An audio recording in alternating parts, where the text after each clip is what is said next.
روح کا تعلق عالم روحانیت سے، وہ بلندی کا معاملہ۔ اب وہ بلندی کی روح اس پستی کے مادے میں آ کر ٹکتی ہے حکم رب سے۔ تو جب کوئی دو چیز ایک جگہ اکٹھا کی جائے گی اور یہ چاہا جائے گا کہ دونوں چیزیں مستحکم ہو جائیں، تو ان کو جوڑنے کے لیے کوئی تیسری چیز چاہیے۔ بہت توجہ، ان کو جوڑنے کے لیے کوئی تیسری چیز چاہیے۔ مثلا یہ دروازے لگے ہیں، یہ دیوار میں لگے ہیں، دروازہ لکڑی کا ہے، دیوار اینٹیں پتھر کی ہے، تو دونوں کی دنیا الگ ہے نا۔ پتھر کی کائنات اور ہے، لکڑی کے معاملات اور ہے۔ اب یہ پتھر اور لکڑی کا جوڑ سلامت رہے تو اس کے لیے آپ کو کچھ کیل، کچھ کانٹے، کچھ ایسی چیزیں کہ یہ اس کو مستحکم رکھیں۔ اگر یہ جو کھڑکی اور یہ جو دروازہ ہے یہ ایسے ہی دیوار میں آپ فٹ کر دے تو ہوا کا جھونکا اسے گرا دے گا، جب تک اس کو جوڑنے کا کوئی سامان نہ کریں گے۔ تو اسی طرح مادے اور روح کو جوڑنے کے لیے جو شے ہے اسے نفس کہتے ہیں۔ ایک جسم کے اندر نفس کا کام یہ ہے کہ یہ روح اور مادے کے رشتوں کو جوڑے رکھتا ہے، استحکام بخشتا ہے۔ یہ روح اور مادے کے رشتوں کو استحکام بخشتا ہے، جسے نفس کہتے ہیں۔ اب یہ نفس کا جوڑ جب تک باقی رہتا ہے زندگی رہتی ہے، جیسے ہی یہ جوڑ کھل گیا زندگی ختم ہو گئی۔ جسم مادہ ہے، خاک میں مل گیا، روح امر خدا ہے، عالم بالا پہ چلی گئی۔ نہ موت جسم کو آئی نہ موت مادے کو آئی۔ تبھی قرآن نے کہا کل نفس ذائقۃ الموت، ہر نفس کو موت کا مزہ چکھنا ہے۔ ایک صلوات پڑھے محمد علیہ محمد۔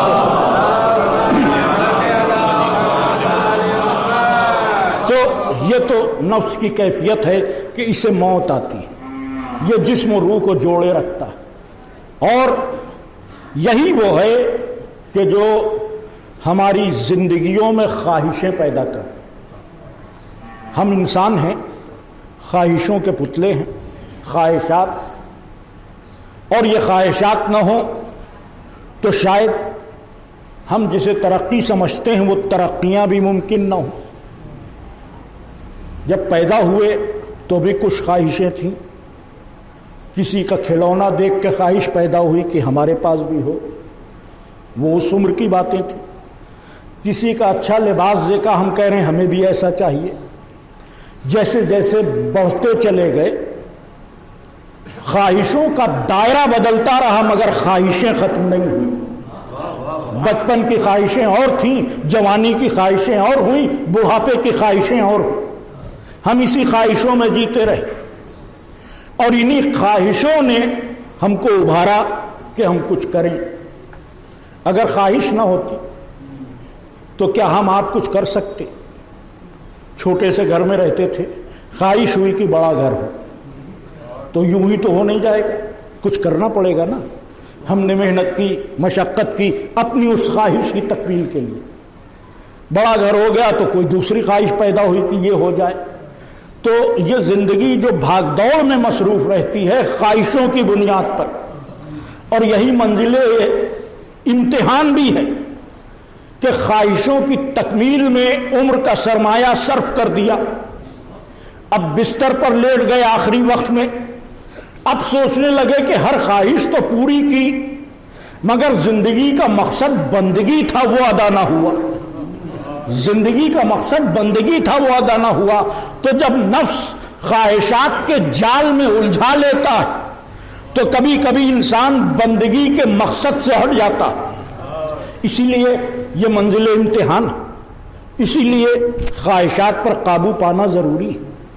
اب غور فرمائیں کہ یہ خواہشوں کو پیدا کرتا ہے، اور دوسری بڑی اہم چیز، اس پہ بھی میں اس وقت گفتگو نہیں کرنا چاہتا، یہ اضطراب پیدا کرتا ہے۔ نفس کی سب سے بڑی کوالٹی یہ ہے کہ یہ بے چین رکھتا، یہ مضطرب رکھتا ہے۔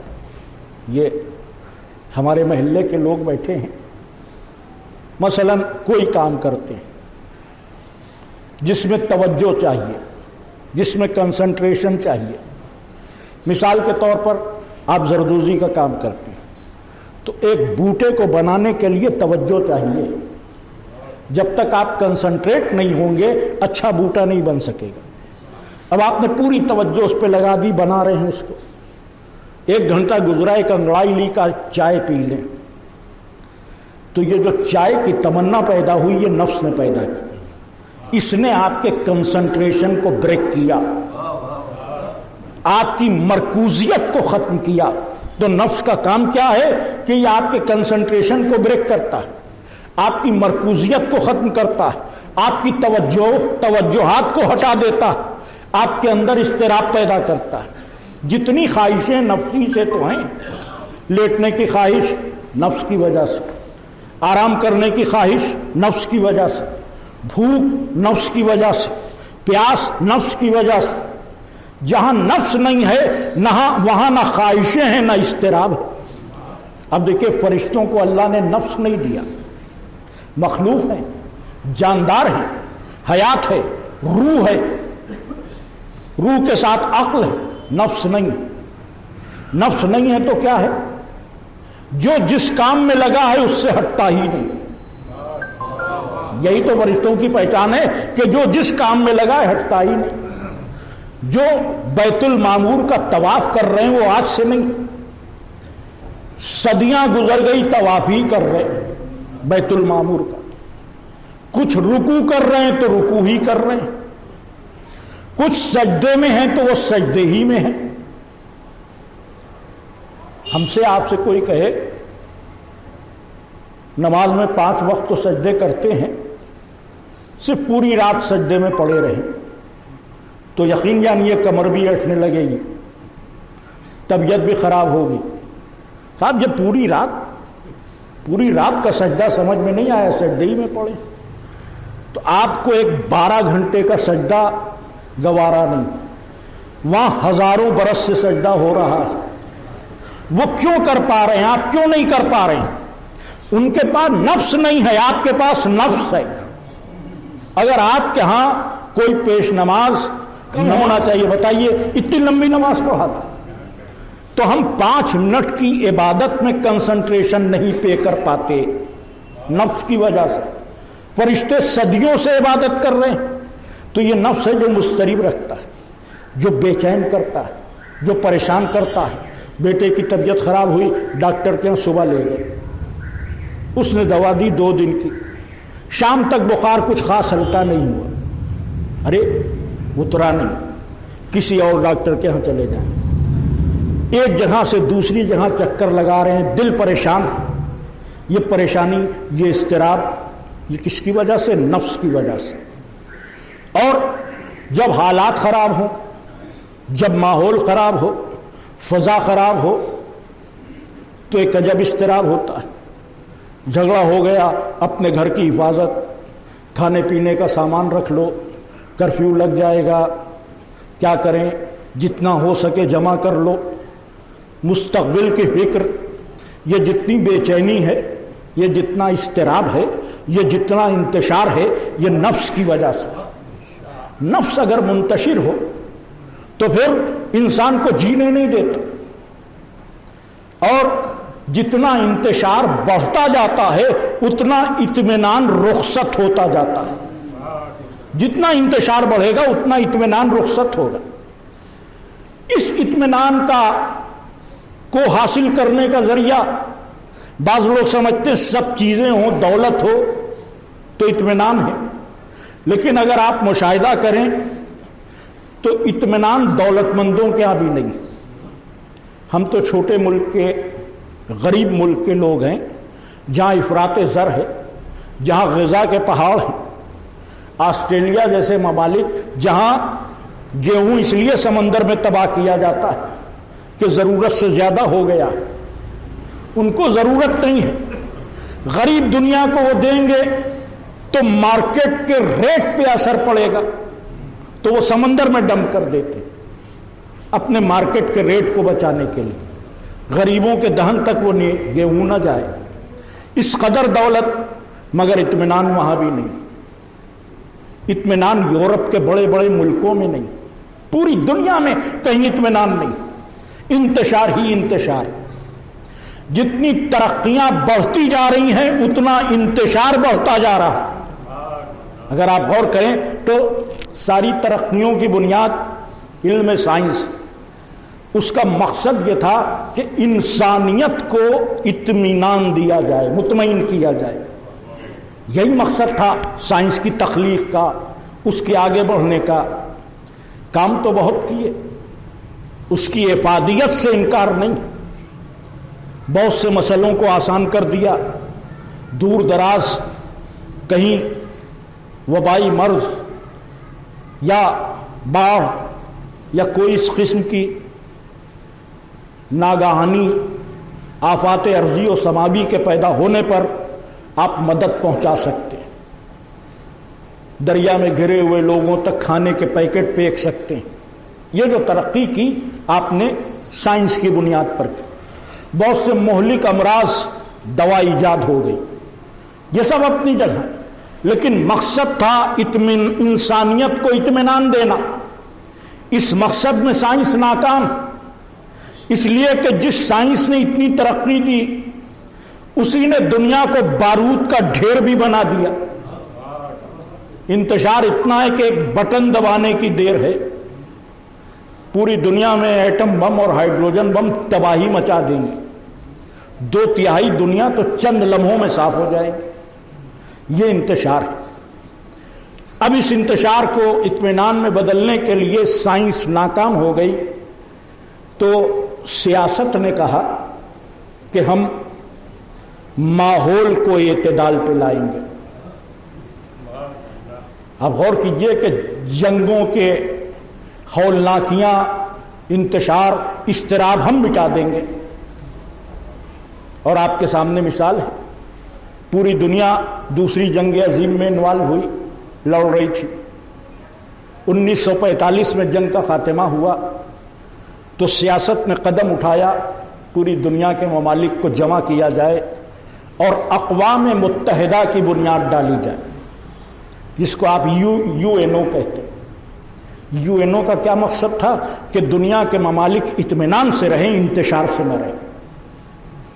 یو این او کی کارگزاری کیا ہے وہ آپ کے سامنے، اس پہ گفتگو کرنے کی ضرورت ہی نہیں. جتنا سیاست فائدہ پہنچاتی اس سے زیادہ اس کی نحوستوں کے ہم شکار ہو گئے. سیاست کی نحوستوں کے شکار ہو گئے، چاہے ہمارا ملک ہو چاہے پوری دنیا ہو. ہر جگہ سیاست کی نحوست ایسی ہے کہ جو آدمی کو آدمی کا دشمن بنائے دے رہی. یہ سیاست کی نحوست ہے نا. تو سائنس، سیاست سب اطمینان دینے میں ناکام ہے. آخری نمبر آتا ہے مذہب کا. اگر ہم مذہب کے سائے میں پناہ لے لیں تو شاید مطمئن زندگی گزاریں، مگر جب مذہب کی تاریخ پہ نظر ڈالتے ہیں تو اور خون آشام نظر آتی ہے. دنیا کے بڑے بڑے فساد مذہب کے نام پہ ہوئے. ان کا ہمارا مذہب اچھا ہے، انہوں نے کہا ہمارا مذہب اچھا ہے. انہوں نے اپنے مذہب کے لیے انسانوں کا خون بہایا، انہی نے اپنے مذہب کے لیے انسانوں کا خون بہایا. ماضی میں بھی یہی ہوا، آج بھی یہی ہو رہا ہے. اپنے مذہب کی سربلندی کے لیے انسانوں کو قتل کر دینے کی حماقت، جس نے مذہبوں کے چہرے کو مسخ کر دیا. کوئی مذہب ہو اس کا چہرہ مسخ ہو گیا. اب وہ الگ بات کہ وہ جو مذہب کے ٹھیکیدار ہیں ان کی غلطیاں، میں اس پہ نہیں جاتا ہوں. تو نہ سائنس، نہ سیاست، نہ مذہب کوئی انسان کو سکون نہیں دے رہا. سکون کے لیے بس ایک شے ہے جو مذہبوں کا متفقہ فیصلہ بھی ہے.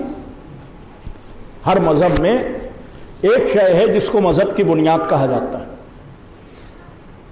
مثلا اسلام انہوں کا سلامتی کا مذہب ہے، محبت کا مذہب ہے. ہندوازم کا پریم اور بھائی چارے کا مذہب ہے. سکھ ان کے ہاں بھی محبت کی بات کی گئی. عیسائی مذہب ان کا محبتیں عام کرو. دنیا کا ہر مذہب اورلی یہ کہہ رہا ہے کہ محبت کا مذہب. اور مذہب کے ٹھیکیدار محبت بانٹنے کے بجائے نفرت بانٹ رہے ہیں۔ تو اگر واقعی آپ کو دنیا کو سکون دینا ہے تو محبتیں تقسیم کیجئے۔ جب محبتیں تقسیم ہوگی تو دنیا میں امن بھی ہوگا، اطمینان بھی ہوگا، سکون بھی ہوگا۔ بس اسی لیے پیغمبر اسلام نے اپنی پوری محنت کی اجرت اہل بیت کی محبت کو قرار دیا۔ پوری زندگی کی محنت، اس کی اجرت محبت اہل بیت۔ یہیں سے ہم اس نتیجے پہ پہنچتے ہیں کہ اگر دنیا محبت اہل بیت کے سائے میں آ جائے تو پھر اس میں اطمینان پیدا ہو جائے گا۔ عزیزان گرامی، آج بھی اطمینان مودت ہی کے زیر سایہ۔ اب غور کیجئے کہ یوں اطمینان نہیں، اطمینان کسے کہتے ہیں؟ سخت ترین حالات میں بھی اضطراب نہ ہو، یہی تو اطمینان ہے۔ کائنات عالم میں اور انسانی ذہن میں ہم آہنگی ہو، یہی تو اطمینان ہے، یہی تو ڈیفینیشن ہوگی۔ میں اس ڈیفینیشن میں بھی نہیں الجھنا چاہتا۔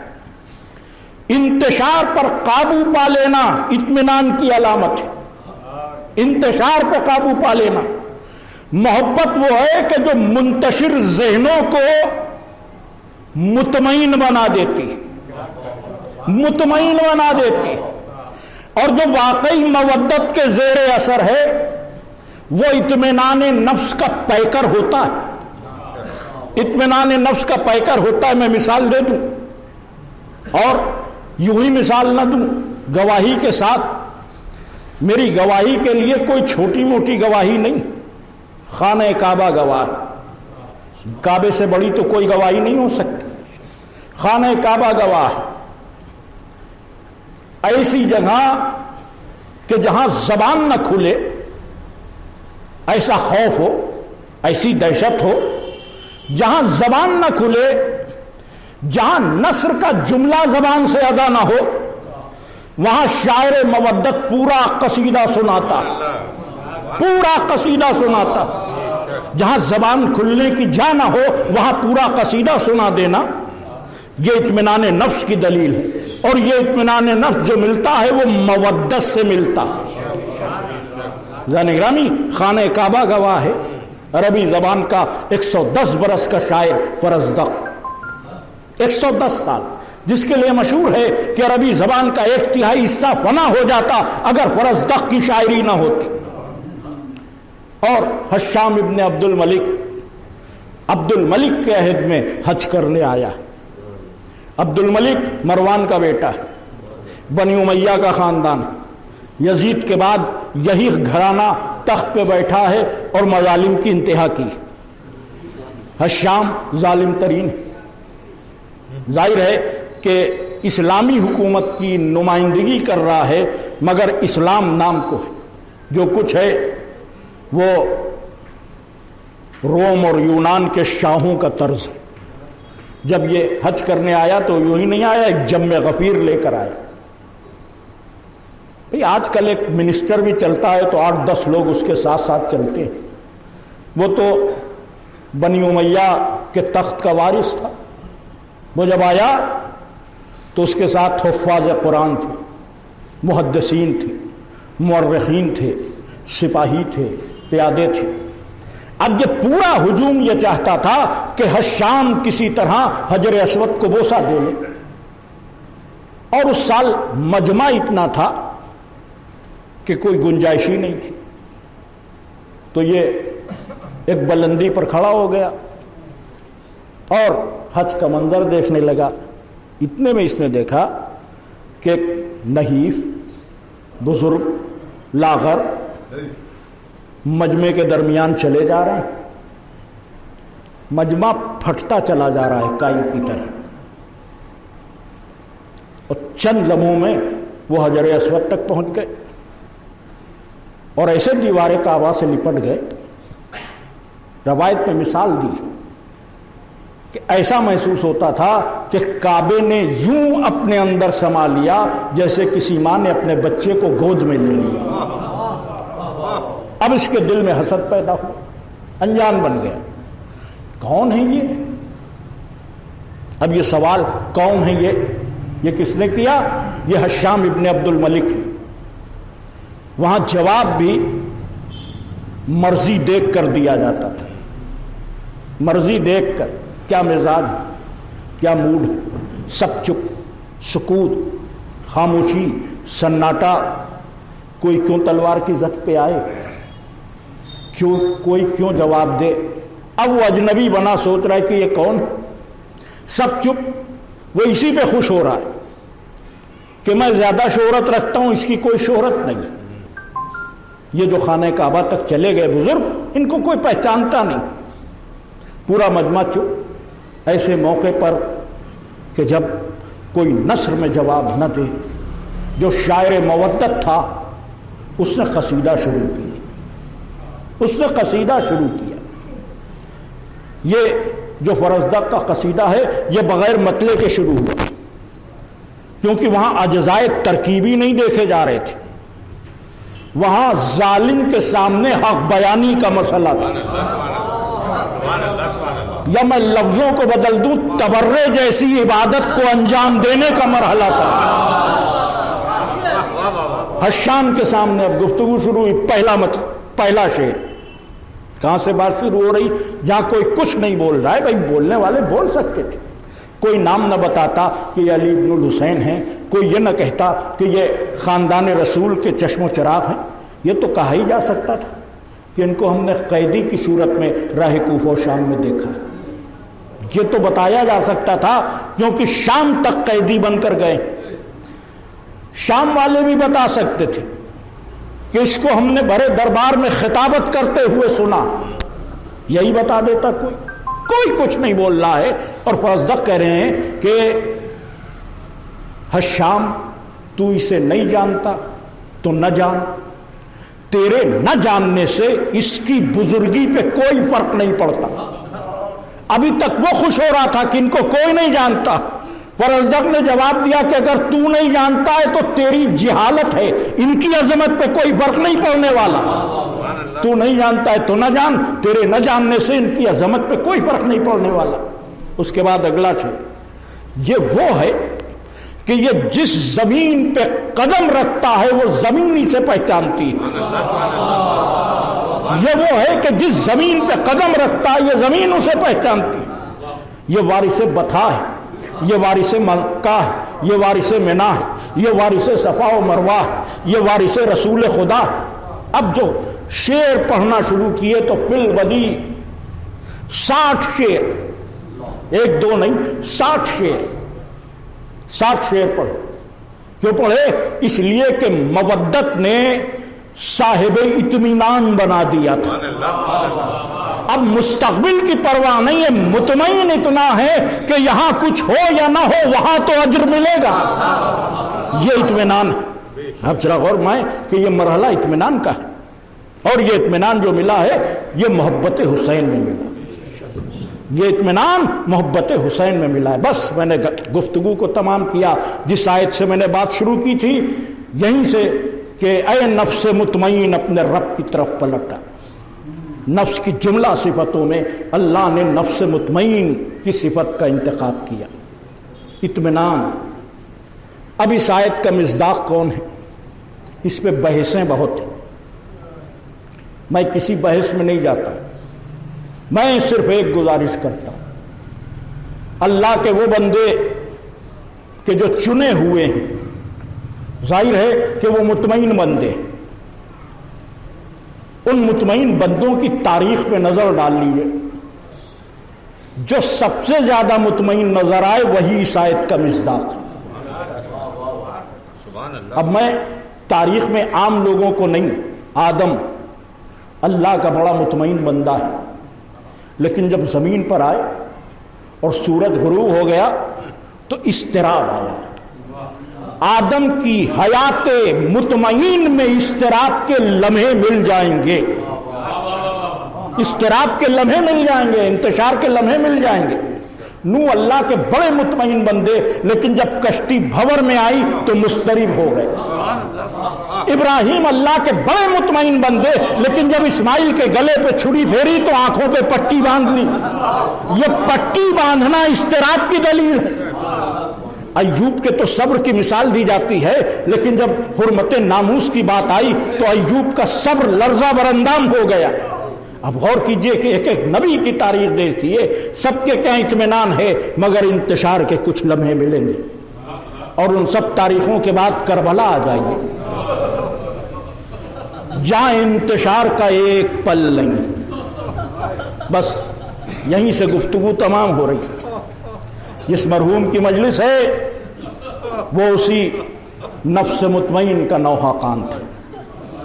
خدا غریق رحمت کرے ضمیر بھائی کو، کروٹ کروٹ جنت نصیب کرے۔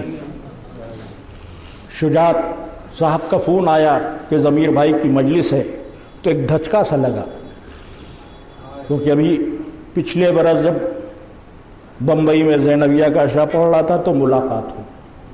اکثر وہاں دور رہتے تھے بھنڈی بازار سے، لیکن مجلس میں شرکت کرنے، اور پھر کوئی 8ویں ایسی نہیں کہ لکھنؤ نہ آ جائے۔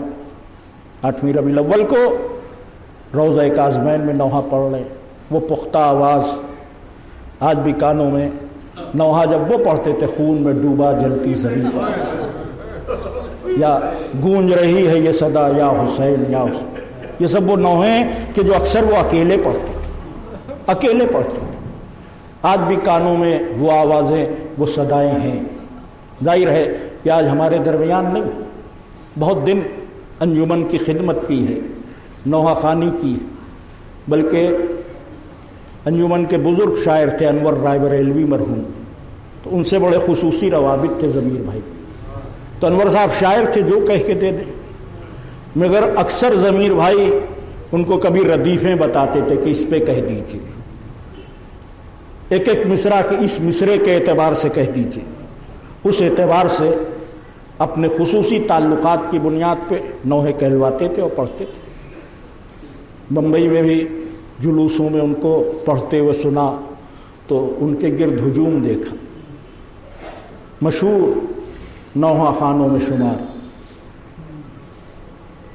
ایک بار کلکتے میں اشرا پڑھنے کا اتفاق ہوا، تو جب 8 مجلسیں پڑھ چکے تو 9ویں اور 10ویں مجلس سے پہلے ضمیر بھائی آ گئے۔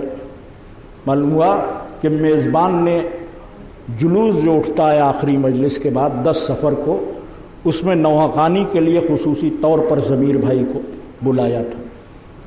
ضمیر بھائی نوحہ پڑھنے وہاں بھی، تو پورے ہندوستان میں اپنی آواز سے انہوں نے خدمت عزا کی، اور ایک خاص بات یہ کہ ہر جگہ وہ غنچہ مظلومیہ کے ہی نوحے پڑھتے تھے۔ یہ بڑی خصوصی بات ہے، نہیں آپ کی انجمن کے نام کو جہاں جہاں گئے لے کر گئے، وہی نوحے اور فرمائشیں بھی ہوتی تھی کہ یہ والا پڑھ دیجیے، وہ والا پڑھ دیجیے۔ تو یہ میرا دیکھا ہوا ہے، آج ہمارے درمیان نہیں ہے، مگر یہ یقین ہے کہ مولا وہ جو کہ نفس مطمئن ہے اس کی بارگاہ میں اب وہاں نوحہ پڑھ رہے ہوں، بس ان کے ایصال ثواب کے لیے چند آنسو بہہ جائیں تو یہ تسکین کا بھی سبب ہوں گے، اور ذکر کا ثواب بھی ان کے درجات کو بلند سے بلند تر کرے گا۔ گرامی نفس مطمئن کے خادم تھے، اور نفس مطمئن ذات حسین، جہاں انتشار ہی نہیں۔ آپ دیکھیے کہ روز عاشورہ خود شمر بیان کر رہا کہ جب میں نے دیکھا کہ وقت ذبح حسین کے لب ہل رہے ہیں تو مجھے لگا کہ حسین بد دعا کر رہے ہیں۔ وہ ملعون کہتا ہے کہ میں اپنے کان لے گیا تو اس وقت حسین کے لبوں پر جو جملے تھے کوئی بد دعا نہیں تھی، عجب فقرہ تھا۔ لا معبود سوا، تیرے سوا کوئی معبود نہیں ہے۔ دیکھیں ہم آپ عام حالات میں گواہی دیتے ہیں تیرے سوا کوئی معبود نہیں، مصیبتوں کا پہاڑ ٹوٹ جائے تو اچھے اچھے لوگ اللہ سے بدظن ہو کر اس کی شان میں گستاخی کرتے ہیں، خود میں نے بھی دیکھے۔ ہم ہی رہ گئے امتحان کے لیے، ہمارے یہ مرحلہ۔ حسین جن کا بھرا گھر لٹ چکا ہو، وہ زیر خنجر کہہ رہے تھے لا معبود سوا، یا غیاث المستغیثین غثنی،